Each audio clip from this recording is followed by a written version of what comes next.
বুয়েটের সিএসসি তে পড়তে আমাকে এখন আর কেউই আটকাইতে পারবে না। আমি কক্সবাজার যাব, কুয়াকাটা যাব, বান্দরবন যাব, সিলেট যাব। আচ্ছা, আর কোন কোন জায়গায় যাওয়া যেতে পারে?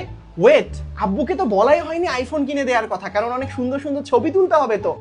হ্যালো দোস্ত, তুই কি জানিস আমি কি রোল নাম্বার ফিল আপ করছিলাম নাকি?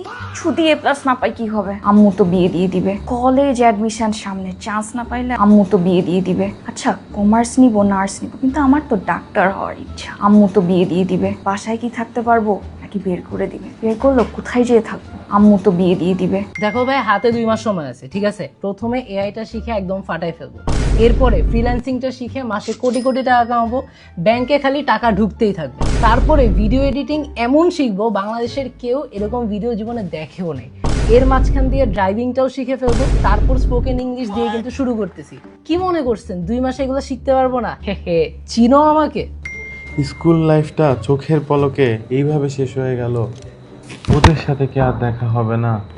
এই যে বই এতদিন ধরে পড়লাম, এগুলো এখন কি করব? বেঁচে কি বাদাম খাবো?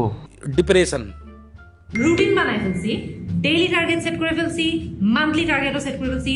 বুয়েটের সিএসসি তে পড়তে আমাকে এখন আর কেউই আটকাইতে পারবে না। তুমি যেই টাইপের স্টুডেন্ট হও না কেন, তোমার জন্য এইচএসসি 28 অনলাইন ব্যাচে কিন্তু আছে ফাটাফাটি ডিসকাউন্ট। শুধু ডিসকাউন্ট না, আছে টি শার্ট, ব্যাগ, আরো অনেক অনেক গিফট, যেটা কমেন্ট সেকশনে আছে, গিয়ে দেখে নিও। আর হ্যাঁ, জানাতে কিন্তু ভুলো না তুমি কোন টাইপের স্টুডেন্ট।